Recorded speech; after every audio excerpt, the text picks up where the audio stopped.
High, তোমাদের সামনে আজকে একটা গোটা পটল রান্নার রেসিপি নিয়ে আসলাম। সরষে পোস্ত দিয়ে গোটা পটলটাকে ভালো করে খোসাগুলো ছাড়িয়ে নিতে হবে, পরিষ্কার করে দিয়ে চারিদিকটা দাগ দাগ করে কেটে নিতে হবে। কেটে নিয়ে নুন মাখিয়ে তেলের মধ্যে এগুলোকে ভালো করে ভাজতে হবে। একটু বেশি তেলের মধ্যেই ভাজতে হবে যাতে পটলটা পুরো ভিতর থেকে ভালো করে ভাজা হয়।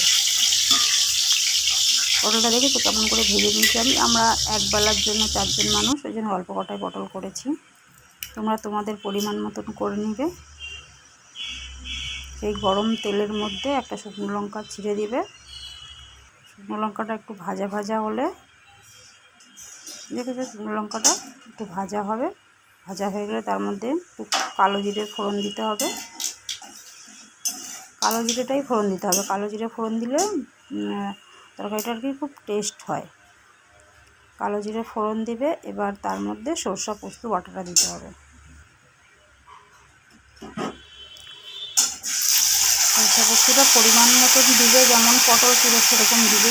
ধরো আমি যদি 7-8টা পটল রান্না করি তাহলে খুব বেশি সরষে পোস্ত দিলে তো ভালো লাগবে না, আবার কম হয়ে গেলেও ভালো লাগবে না।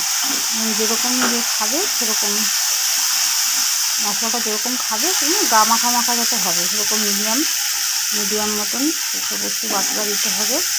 দিয়ে তার মধ্যে একটু জল দিতে হবে, কেননা মশলাটা না যদি ভাজা হয়ে যায় তেলের মধ্যে দিলে মশলাটা শুধু তেলের মধ্যে মশলাটা দিলে একটু মশলাটা কেমন ভাজা ভাজা বেশি হয়ে যায়। ওই জন্য মশলাটা দেওয়ার পরে হলুদ দিবে। হলুদ দিয়ে তার মধ্যে একটু জল দিবে। জল দিয়ে মশলাটাকে ভালো করে একটু নাড়বে। আর যে কাঁচা লঙ্কা যদি কেউ কাঁচা লঙ্কা দিয়ে খাও, শুকনো লঙ্কা না খাও, তাহলে কাঁচা লঙ্কা বাটা দিতে পারো। কাঁচা লঙ্কা বাটা দিতে পারো। যেন আমরা একটু হালকা ঝাল খাই বলে আবার লঙ্কার গুঁড়ো দিয়েছি। দিয়ে মশলাটাকে ভালো করে কষতে হবে। আমরা আবার লঙ্কার গুঁড়োটা কেনা লঙ্কার গুঁড়ো খাই না, আমরা ঘরে শুকনো লঙ্কা এনে রোদে ভালো করে শুকনো করে তারপরে ঘরে গুঁড়ো করে নিই, সেই লঙ্কার গুঁড়ো খাই। যে লঙ্কার গুঁড়ো দিয়ে তারপরে এর মধ্যে একটু নুন দিবে। সরষা দেওয়া আছে তো একটু নুন দেবে, নাহলে পিঠা পিঠা হয়ে যাবে। নুন দিয়ে মশলাটাকে একটু কষতে হবে। পোস্ত দেওয়া আছে না, সেজন্য একটু কষতে হবে। যদি সরষা দেওয়া থাকতো, শুধু সরষা দিয়ে করতাম, তাহলে অতটা কষার দরকার ছিল না। যেহেতু পোস্ত আছে সেটা কষতে হবে, তেল তেল ভাব হবে। কষাটা দেখবে তেল তেল ভাব হয়ে গেলে আর দেখবে যে কষা হয়ে গেছে, তখন জল ঢেলে দিবে। কষা হয়ে গেছে, তেল বেরিয়ে গেছে, কালো জিরেটাও তেলের মধ্যে ভাজা হয়েছে, সেন্ট ছাড়বে। তখন পরিমাণ মতন যাতে পটলগুলো ডোবে সেরকম জলটা ঢালবে।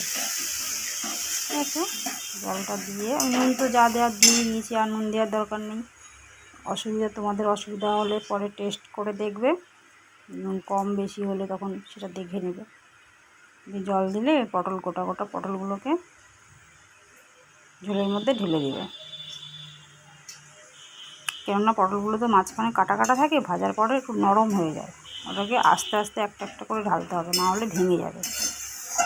দিয়ে পটলগুলোকে দিয়ে ভালো করে নাড়াচাড়া করবে। কেউ যদি ঢাকা দেওয়ার হয় ঢাকাও দিতে পারো। আমাদের আমি একটু ঝালটা একটু খাই, ওই জন্য একটু কাঁচা লঙ্কাও দিয়ে দিলাম। যদি দরকার হয় তাহলে, আরও দরকার হলে খাবে, না হলে খাবে না। দিয়ে এবার ভালো করে নাড়াচাড়া দেওয়া হলে এবার তুমি ঢেকেও দিতে পারো, কি আস্তে জালটা দিতে হবে আস্তে। আমি ঢাকা দিইনি, কারণ আমি তো অন্য কাজ করছিলাম, কাছেই বসেছিলাম।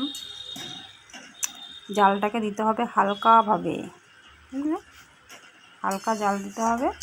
আর আস্তে আস্তে আস্তে আস্তে ফুটবে, এবং পটলের তেলগুলো, মশলার তেলগুলো উপরে ভেসে উঠবে। হালকা হালকা জাল দিয়ে ফুটবে আস্তে আস্তে।